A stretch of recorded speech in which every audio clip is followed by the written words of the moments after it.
साथियों को मेरा आदरयुक्त स्नेहिल और मित्रवत प्रातः वंदन। दोस्तों, मैं हृदय श्रीवास्तव वाराणसी से आज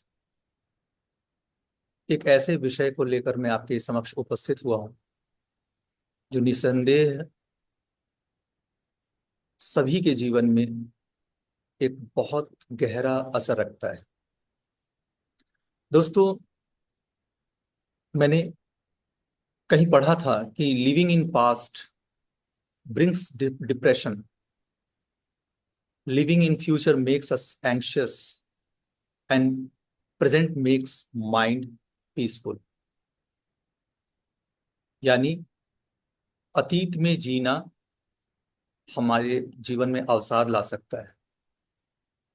भविष्य की चिंता हमारे मन में बेचैनी बढ़ा सकता है। और वर्तमान निश्चित तौर पे हमारे जीवन में शांति और सुख को लेकर आता है। आज इसी विषय पर मैं कुछ वैज्ञानिक विश्लेषण आपके समक्ष रखना चाहता हूँ। यानी इसका ऐसा पक्ष जो विज्ञान के कुछ वैज्ञानिक शोध के आधार पर आ, कि उसका क्या पक्ष है, यह आज हम समझते हैं। दोस्तों, हमारा मस्तिष्क बेसिकली देखा जाए तो तीन आयामों से गुजरता है: अतीत, भविष्य और वर्तमान। यानी ऐसा कोई इंसान नहीं होगा जिसके जीवन में आ, उसकी यात्रा इन तीन आयामों से होकर ना गुजरती। हम सामान्य व्यक्ति ही इसलिए हैं क्योंकि हमारा कंट्रोल, हमारे मस्तिष्क पर हमारा नियंत्रण इस तरह से नहीं है कि हम सदैव वर्तमान में रह पाए। और जब हमारा मन, हमारा मस्तिष्क अतीत और भविष्य की यात्रा करता है तो उसका क्या प्रभाव, क्या दुष्प्रभाव होता है, इसे हमें समझना होगा। और आज मैं कुछ ऐसे वैज्ञानिक शोधों के आधार पे इसे स्थापित करने की कोशिश करूंगा। अगर अ, अतीत की बात मैं करूं, अतीत में जीने की बात करूं, तो मनोवैज्ञानिक परिप्रेक्ष्य में अगर देखा जाए तो जब हम बार बार अपने अतीत की यात्रा करते हैं, अतीत के में घटित किसी घटना से विचलित होकर बार बार उसके बारे में सोचते हैं, तो ऐसे मानसिक स्थिति को पर्सवरेटिव कॉग्निशन कहते हैं। पर्सवरेटिव कॉग्निशन यानी अगर किसी व्यक्ति को 5 वर्ष पूर्व मान लेते हैं कि कोई अपमानजनक स्थिति से गुजरना पड़ा हो और वो आज भी बार बार उसके विषय पर वो चिंता करता हो, आहत होता हो उसको सोचकर, ऐसे ही स्थिति को पर्सवरेटिव कॉग्निशन कहते हैं। इस अवस्था में यदि व्यक्ति पहुंच जाए तो उसका अपने विचार, अपनी सोच पर नियंत्रण नहीं रह पाता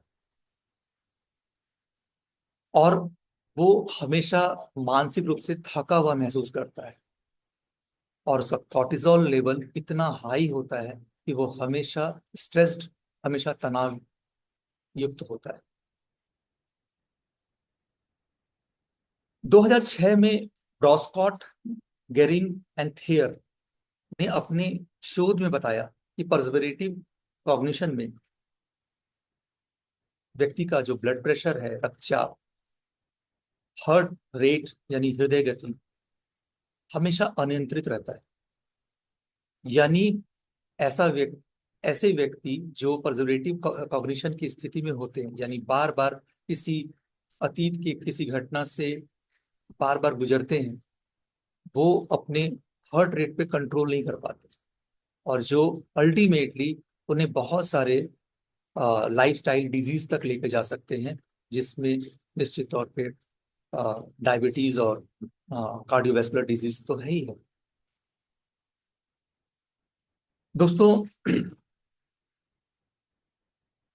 अ, हमारे मस्तिष्क में प्रीफ्रंटल कॉर्टेक्स और एमिग्डाला नाम का जो एक ब्रेन का एक स्ट्रक्चर है, जिसमें कि प्रीफ्रंटल कॉर्टेक्स आपके सोच और योजना बनाने में आपकी मदद करता है, और एमिग्डाला जो है आपकी भावनात्मक प्रतिक्रिया को कंट्रोल करता है।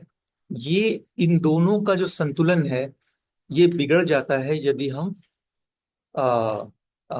परजर्वेटिव कॉग्निशन के कंडीशन में आ जाते हैं। यानी हम अपनी बेहतर योजनाओं पर काम नहीं कर पाते, और हम अपने भावनात्मक प्रतिक्रिया पर भी कंट्रोल नहीं कर पाते। अब बात करें भविष्य की चिंता। तो मित्रों, अ, भविष्य की जो अनिश्चितता है, कई बार हम उसकी चिंता कर कर अपने वर्तमान को प्रभावित कर लेते हैं। और भविष्य की अगर मैं चिंता की बात करूं, तो दरअसल देखा जाए तो वो पूरी तरीके से काल्पनिक ही होता है। यानी एक इमेजिनरी दुनिया की परिकल्पना कर कर हम अपने वर्तमान को प्रभावित करते हैं। यद्यपि मैं यहाँ ये बता दूं कि यदि हम अपने भविष्य को लेकर सकारात्मक रूप से उत्साहित हैं, तो इस बात की हिमायत साइंस भी करता है, विज्ञान भी करता है। और विजुलाइजेशन की जो प्रक्रिया है, इसमें कहीं ना कहीं हम भविष्य के एक बेहतर अवस्था, भविष्य की एक बेहतर दुनिया की हम परिकल्पना वर्तमान में करते हैं। ये एक एक अलग तरह की तकनीक है।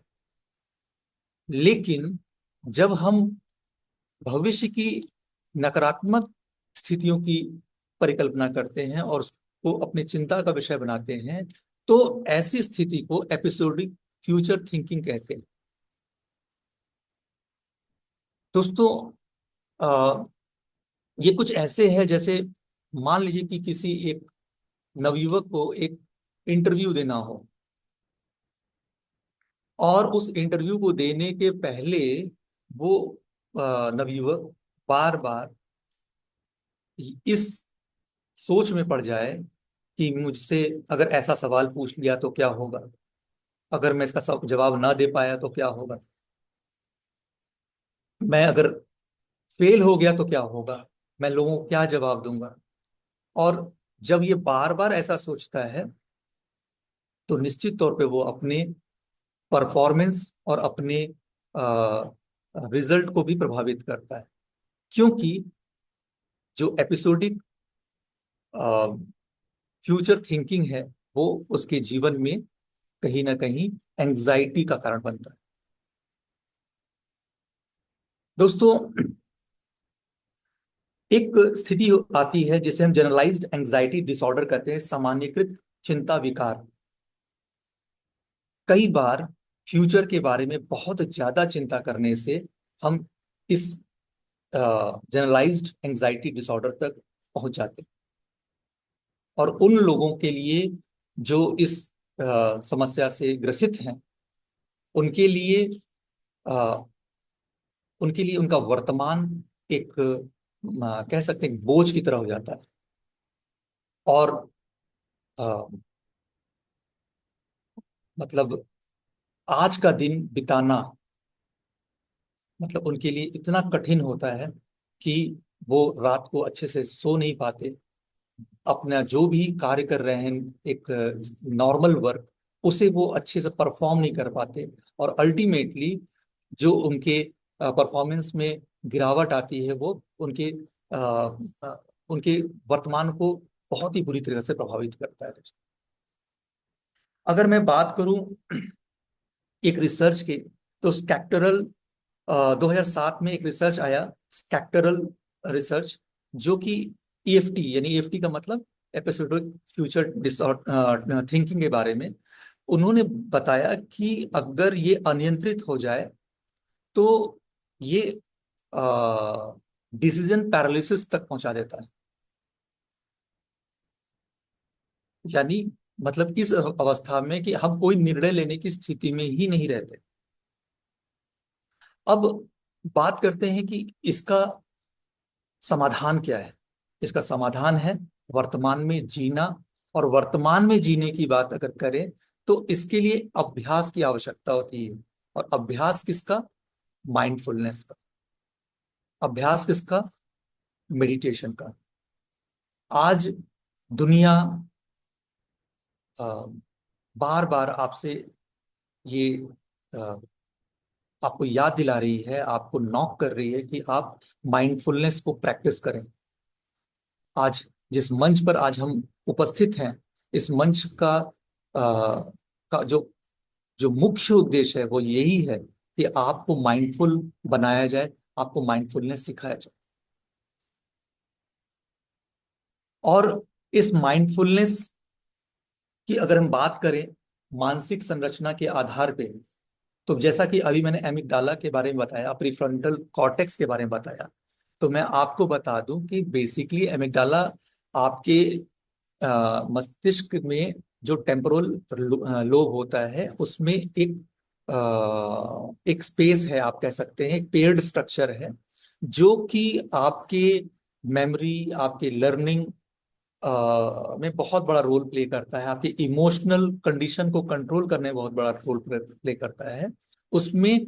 और साथ में प्रीफ्रंटल कॉर्टेक्स में जिस असंतुलन की स्थिति में हम पहुंचते हैं, जब मैंने बात की परजर्वेटिव कॉग्निशन की अवस्था में, तो जब आप माइंडफुलनेस की को प्रैक्टिस करते हैं तो इन दोनों में संतुलन बनना शुरू हो जाता है दोस्तों। जब आप मेडिटेट करते हैं तो आप अपने प्री फ्रंटल कॉर्टेक्स को कंट्रोल करते हैं, माने उसको बेहतर बनाते हैं। इसके बाद अगर मैं कुछ न्यूरोट्रांसमीटर्स की बात करूं तो सेरोटोनिन, जिसके बारे में बार बार बात की जाती है, वो आपके मूड को कंट्रोल करता है, मूड को नियंत्रित करता है। अगर आप मेडिटेशन को बेहतर ढंग से करते हैं तो सेरोटोनिन की मात्रा को आप बढ़ाते हैं।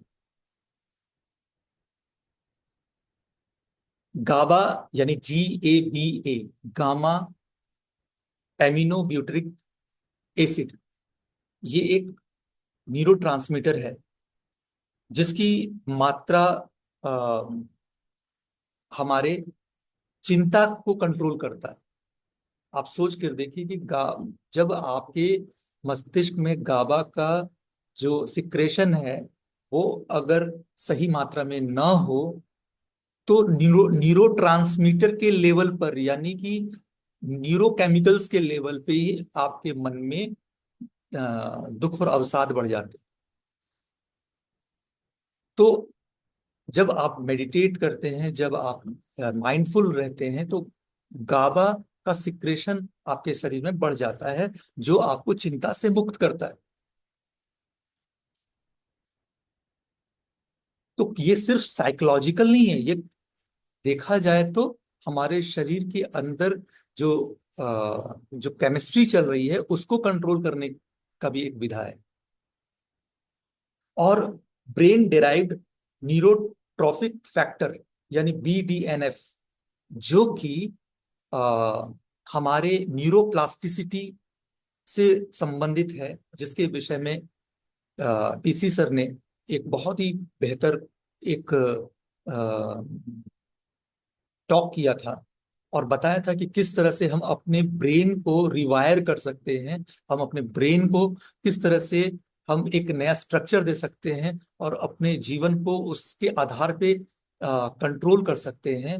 इस चीज में बहुत बड़ा रोल प्ले करता है आपका माइंडफुलनेस। आप इस मंच पे आते हैं तो माइंडफुलनेस की वो प्रथम पायदान पे आप होते हैं। और ऐसे किसी भी हेल्थ कम्युनिटी से जो भी इंसान जुड़ा होता है वो स्वाभाविक तौर पे माइंडफुलनेस प्रैक्टिस कर रहा होता है। तो आज मैं आप सभी सचेतन मित्रों से निवेदन करूंगा कि आप इसके महत्व को समझें, क्योंकि ये एक आ, ऐसी बात है जिस पर अगर हम सचेत न हो तो हम कब पर्जर्वेटिव कॉग्निशन पे चले जाएंगे, कब हम डीएफटी पे चले जाएंगे, इसको अ, हम बता नहीं पाएंगे, क्योंकि असल में दिमाग बड़ा शैतान होता है हमारा। तो अब आप अ, उन नकारात्मक चीजों में ना जाएं, इसके लिए सकारात्मकता को आपको चुनाव करना है।